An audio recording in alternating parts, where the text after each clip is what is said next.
has quaked before, moved by the sound of his voice, and the seas that are shaken and stirred can be calmed and broken for my regard. And through it all, my eyes are on you. Through it all, it is well.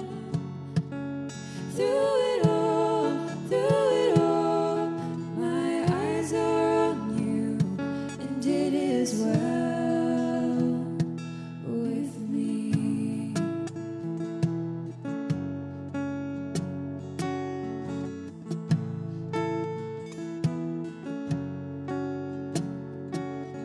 Far be from me to not believe, even when my eyes can't see. And this mountain that's in front of me will be thrown into the midst of the sea. Through it all, my eyes are on you. Through it all, it is well. Through it all, my eyes are on you, and it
has quaked before, moved by the sound of his voice, and the seas that are shaken and stirred can be calmed and broken for my regard. And through it all, my eyes are on you. Through it all, it is well. Through it all, my eyes are on you, and it is well with me.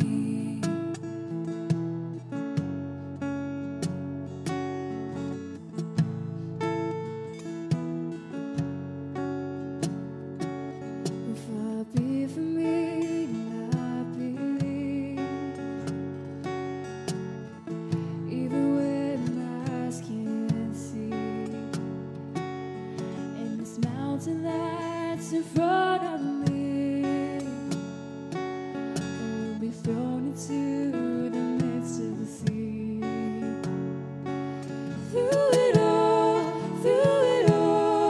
my eyes are on you. Through it all, it is well. Through it all, my eyes are on you, and it is well. It is well. So let go my soul and trust in Him. The waves and wind still know His name. So let go my soul and trust in Him. The waves and wind still know His name. The waves and wind still know His name. It is well with my soul. It is well with my soul, and it is well with my soul, and it is well. It is well with my soul, and it is well.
Shalom teman-teman.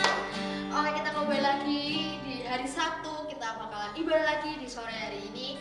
Aku harap teman-teman masih sehat, masih lebih semangat lagi, karena tiap hari kita harus lebih semangat biar kita tetap ya memuji Tuhan lagi. Oke? Sebelum kita mulai ibadah kita pada sore hari ini, sama-sama kita akan berdoa untuk mengawali ibadah. Terima kasih ya Bapak, terima kasih atas berkat-Mu kami masih bisa beribadah pada hari ini. Kau beri kesehatan pada kami, pada keluarga kami ya Bapak. Semoga kami akan memuji dan memuliakan nama-Mu. Kau berkati hati kami supaya kami bersungguh-sungguh meninggikan nama-Mu lagi. Terima kasih dalam nama Tuhan Yesus. Haleluya. Amin.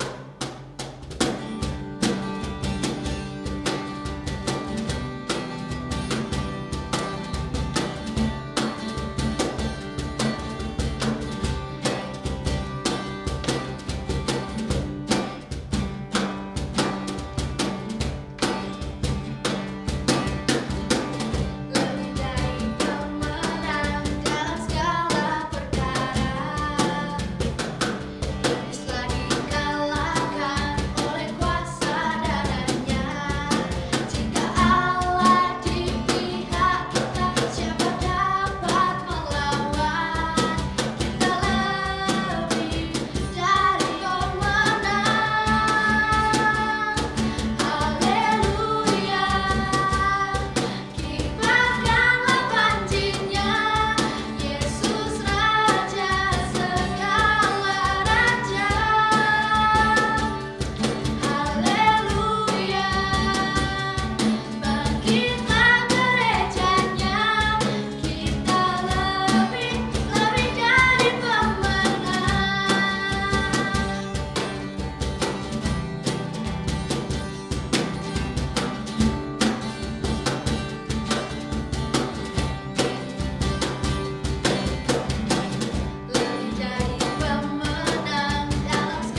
nyata ya Bapak, Engkau ada di dalam hidup kami.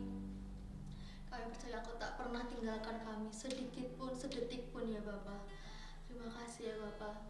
Semoga kami akan mendengarkan firman-Mu. Kau berkati hamba-Mu yang menyampaikan firman, apapun yang beliau katakan itu yang dikehendaki saja Bapak. Terima kasih dalam nama Tuhan Yesus. Haleluya. Amin.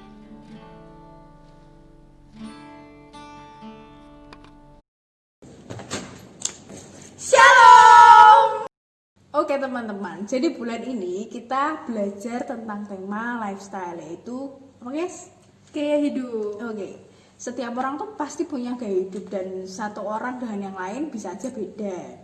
Dan gaya hidup tuh ternyata juga bisa berubah gitu. Misalkan contoh seseorang tuh mau jadi atlet gitu kan, pasti dia tuh mengalami gaya hidup yang berubah. Misalkan yang dulunya suka makan junk food, terus setelah jadi atlet pasti kan pola makannya tuh makan yang sehat-sehat kayak gitu. Kamu pernah mengalaminya, guys? Pernah. Waktu SMA tuh kan aku ikut ekskul cheerleader, Ci. Nah, terus nah di situ teman-temanku dan dari coach itu udah dikasih tahu gitu loh, kayak karena kita udah mau lomba nih, jadi makannya tuh harus dijaga, jangan makan yang pedes-pedes. Boleh sih terserah mau makan apa aja, tapi usahakan jangan yang pedes-pedes. Terus junk foodnya tuh dikurangin kayak gitu.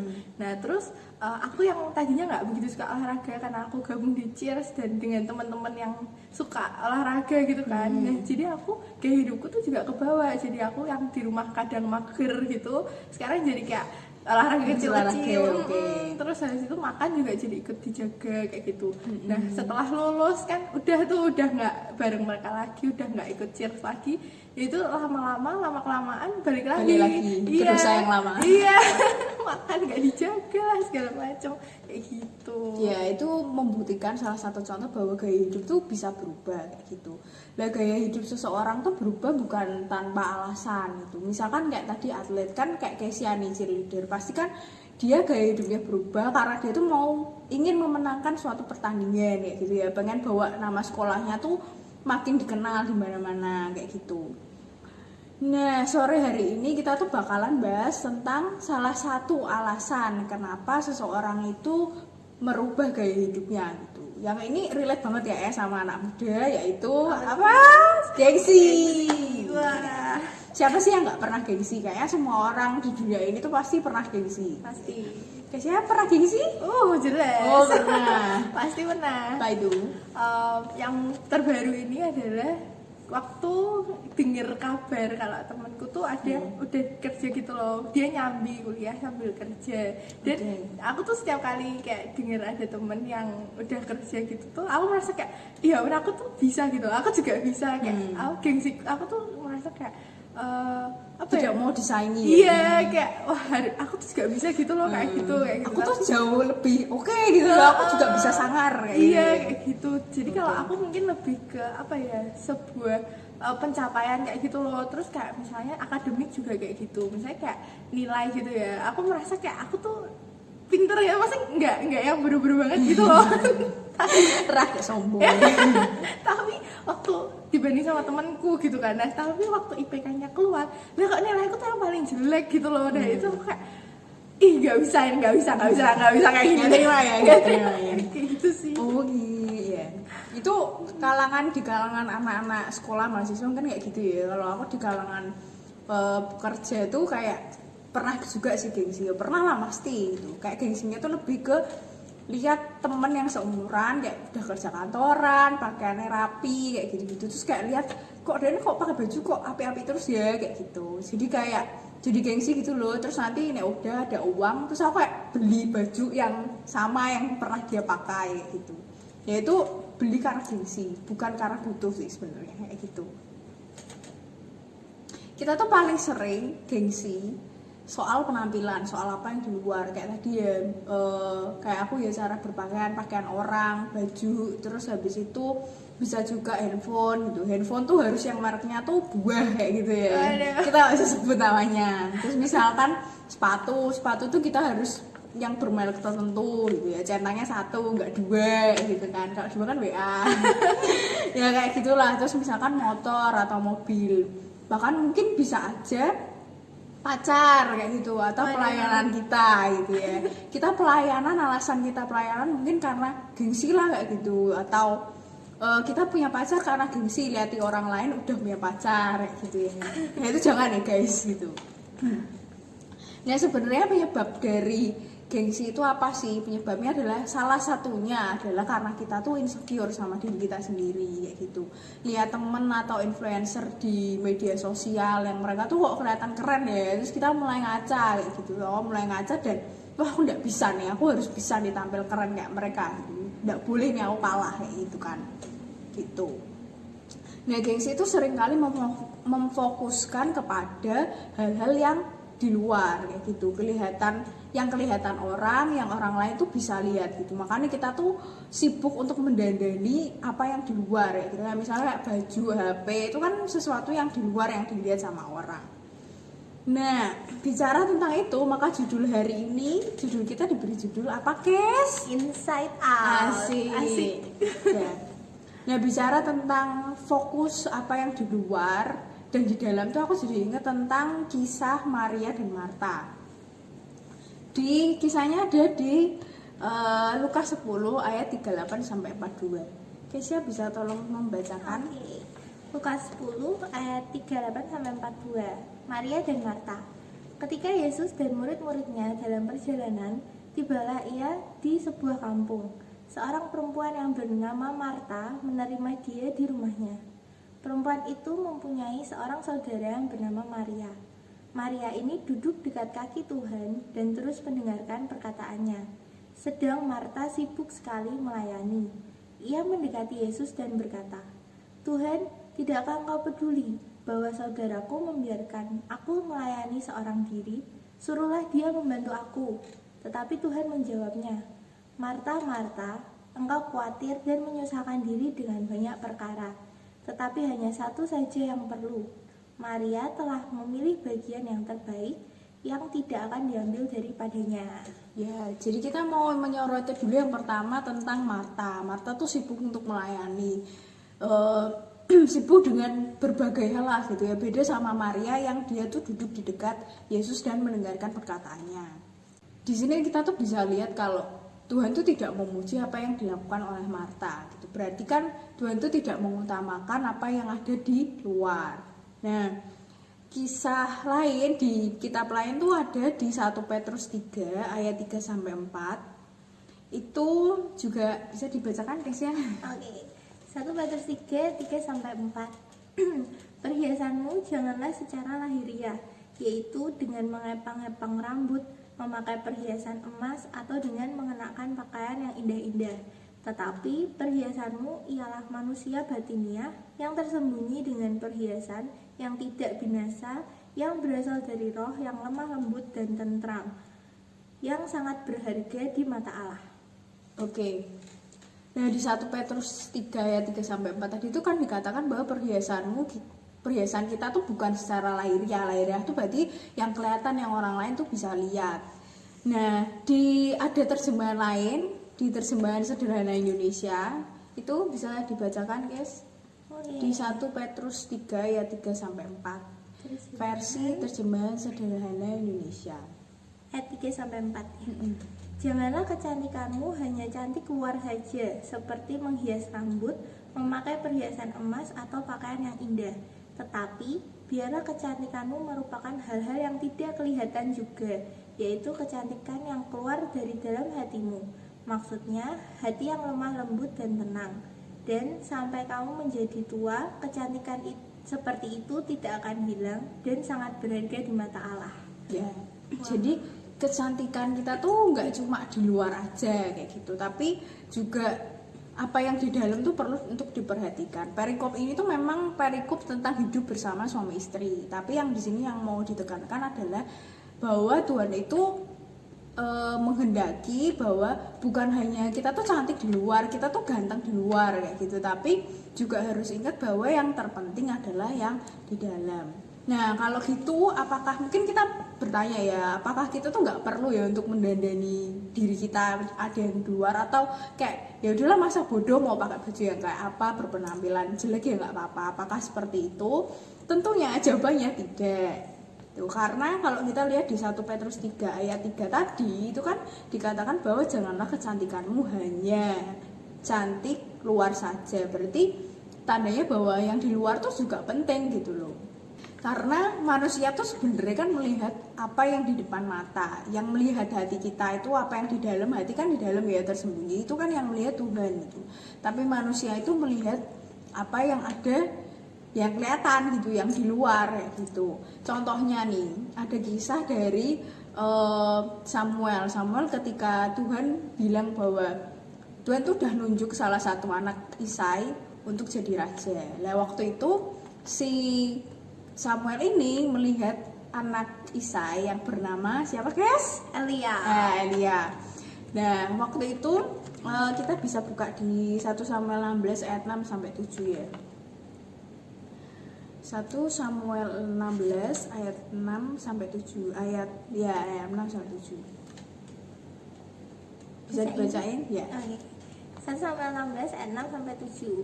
Ketika mereka itu masuk dan Samuel melihat Eliab, lalu pikirnya, sungguh di hadapan Tuhan sekarang berdiri yang diurapinya. Tetapi berfirmanlah Tuhan kepada Samuel, janganlah pandang parasnya atau perawakan yang tinggi, sebab aku telah menolaknya. Bukan yang dilihat manusia, yang dilihat Allah. Manusia melihat apa yang di depan mata, tetapi Tuhan melihat hati. Nah, ini kan benar-benar memberikan gambaran sama kita nih. Oh, kita tuh manusia tuh memang melihatnya tuh apa yang di depan mata gitu ya. Misalkan nih, bayangkan kita punya jiwa baru, tiba-tiba ada jiwa baru datang gitu ya. Seorang cowok yang sangat ganteng gitu kan. Oh, kayak siapa wow gitu kan. Ya, pasti kan ya wow karena kayak melihat ganteng ya kayak gitu. Malah bisa kita melihat hatinya kayak apa ya, kan nggak bisa kan. Yang bisa melihat hati itu Tuhan ya gitu. Kita kan pasti melihat apa yang di luar kayak gitu kan. Tidak salah ketika kita tuh mendandani apa yang di luar. Misalnya mau pakai barang-barang yang branded tuh oke gitu loh, nggak masalah selama kita mampu gitu. Ada beberapa kasus dan cerita yang mungkin kita juga pernah denger ya. Kayak contohnya adalah seorang siswa atau anak muda yang dia tuh rela untuk mencuri. Untuk apa? Beli HP kayak gitu kan. Atau pengen makan di kafe yang mahal, terus habis itu pakai uang sekolah buat bisa ngafe di cafe hits kayak gitu demi gengsi. Nah makanya kita perlu untuk bergaya, pakai sesuatu, mendandani diri kita yang ada di luar tuh sesuai dengan kemampuan. Nah terus perlu diingat juga bahwa untuk beli sesuatu untuk beli sesuatu itu ya kita beli sesuai dengan kebutuhan, bukan keinginan. Kamu pernah nggak guys orang tua bilang beli sesuai kebutuhan jangan keinginan? Sering banget dari kecil tuh kayaknya gitu kan. Ya sama saya juga kayak mesti kalau ini bagus, beli sepatunya bajunya bagus kayak gitu, pasti mamiku langsung bilang kamu butuh apa enggak kayak gitu kan. Jadi memang kita harus bisa memfilter gitu ya, apakah itu tuh cuman keinginan semata karena gengsi gitu atau memang kita tuh membutuhkannya begitu. Termasuk pacar ya Ci? Oh iya. Ya itu kalau memang saat ini belum butuh, belum mau nikah kan berarti belum butuh ya. Tapi itu nanti aja gitu. Ini kok jadi ke pacar. Nah terus ini juga sih bagi cewek-cewek ini terutama, jangan sampai itu kita tuh berpenampilan pakai cara berpakaian kita terutama ya itu tuh membuat orang lain tuh berdosa kayak gitu. Jadi ya kalau berpakaian ya kita sesuai dengan tempat.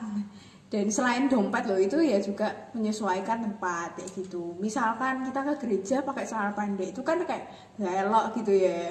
Ya saya punya pengalaman ya. Iya, tapi beda bukan pakai celana pendek ke gereja. Kalau celana pendek kan biasanya ke pantai nih. Kalau ke gereja kan kita harusnya yang sopan, yang rapi, celana panjang gitu kan. Minimal rapi lah. Lah aku celana panjangan jeans pakai kuplo gitu ke pantai itu juga salah. Itu salah. Jadi nggak pada tempatnya ya harus berpakaian tuh ya kita tahu tempat dan menyesuaikan dengan budget aja, nggak usah mengikuti gengsi gitu. Nah kenapa sih kok kita tuh harus berpakaian yang tidak menimbulkan dosa untuk orang lain? Karena kan kita tuh tahu sendiri ya kita kan adalah bait Allah. Jangan sampai rupa Kristus tuh nggak terlihat dari hidup kita gitu lewat cara berpakaiannya kita. Jadi soal berpenampilan luar tuh perlu, tampil oke tuh harus bahkan gitu. Tapi sesuaikan dengan tempat dan dompet kayak gitu. Relate banget nih Iya. sama anak muda zaman Oke. sekarang. Termasuk aku nih, uang juga masih uang saku dari orang tua, tapi kepinginan ini itu Iya, gitu. Jadi malah ujung-ujungnya tuh nuntut orang tua gitu loh, karena untuk demi menuruti gengsiku. Loh temanku tuh kayak gini, masa iya aku enggak kayak gitu. Ya, jadi benar sih, sesuaikan dengan tempat dompet, dan itu sebenarnya penampilan luar itu bukan yang utama, inget gitu. Nah, kembali lagi ke kisah Maria dan Marta. Tadi kan kita bahas Marta ya, dan sekarang kita mau bahas tentang Maria. Tuhan tuh bilang bahwa Maria telah memilih bagian yang terbaik. Bagian yang terbaiknya adalah duduk di dekat kaki Yesus dan juga mendengarkan perkataannya. Jadi Maria tuh sibuk untuk membangun hubungan dengan Tuhan, sibuk membangun bukan membangun pelayanan seperti Marta. Nah, dan di sini kelihatan ya, jadi kayak maksudnya kan enggak, Maria tuh kan cuma duduk gitu ya, sedangkan Marta kan upit gitu ya. Dan di sini kelihatan bahwa silent is gold ya ternyata gitu, diam tapi untuk mendapatkan sesuatu yang terbaik kayak gitu. Nah, di 1 Petrus 3 ayat 4 versi terjemahan baru itu bisa dibacain guys. Oke, 1 Petrus 3 ayat yang keempat.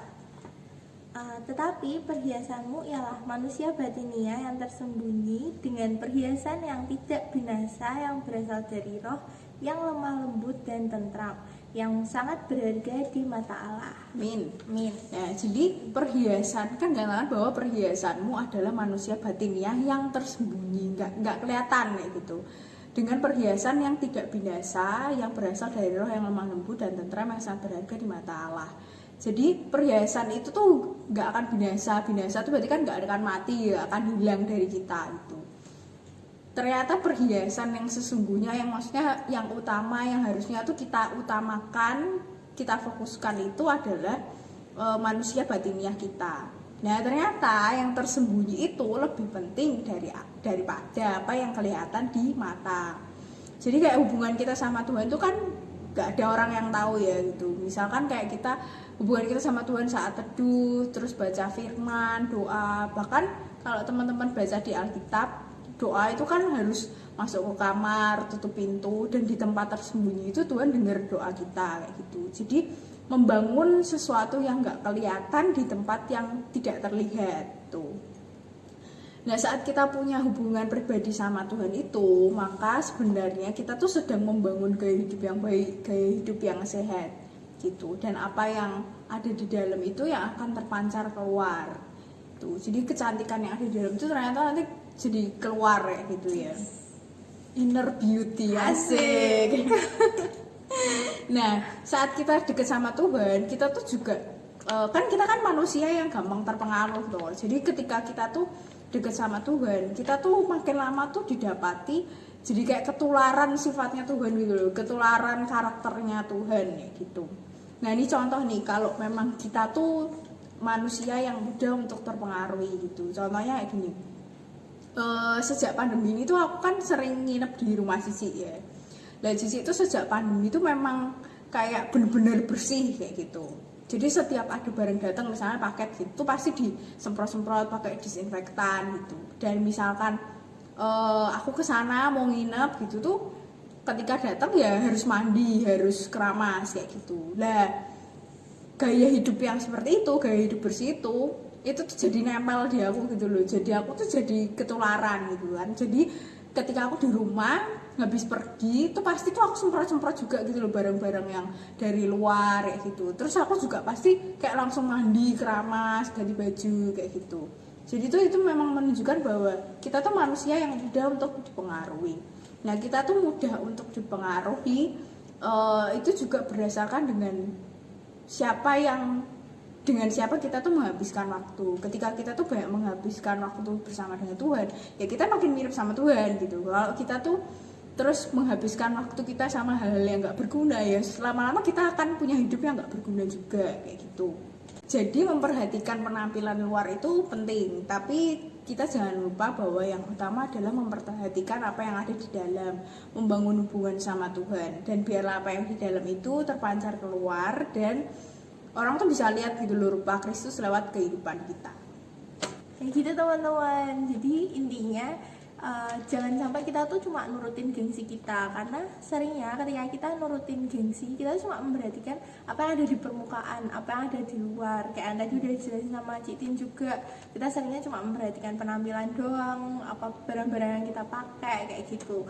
Nah tapi kita sampai melupakan apa yang sebenarnya lebih penting gitu loh, sesuatu yang tidak kelihatan, yaitu hubungan kita sama Tuhan, kayak saat teduh kita dan kehidupan doa kita, kayak hidup yang seharusnya kita hidupi, yaitu kayak hidupnya Allah.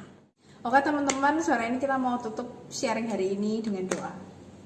Tuhan, terima kasih buat sore hari ini Tuhan, kalau kami boleh beribadah, kami boleh mendengarkan sebagian dari firman-Mu. Biarlah kami boleh menjadi anak-anak-Mu yang punya gaya hidup kerajaan Allah Bapa. Biarlah kami boleh terus membangun hubungan yang intim dengan Engkau Tuhan. Bukan hanya memperhatikan apa yang di luar, yang dilihat orang, tapi biarlah kami juga mempercantik hati kami Tuhan. Kami peduli dengan apa yang ada di dalam Bapa. Terima kasih Tuhan Yesus buat kebenaran-Mu. Kami percaya Engkau Tuhan yang senantiasa menjagai setiap kami, melindungi, bahkan Engkau juga yang membantu kami untuk melakukan firman-Mu Bapa. Terima kasih Tuhan Yesus, semua ini kami serahkan dalam tangan-Mu. Di dalam nama Tuhan Yesus Kristus, haleluya. Amin. Amin.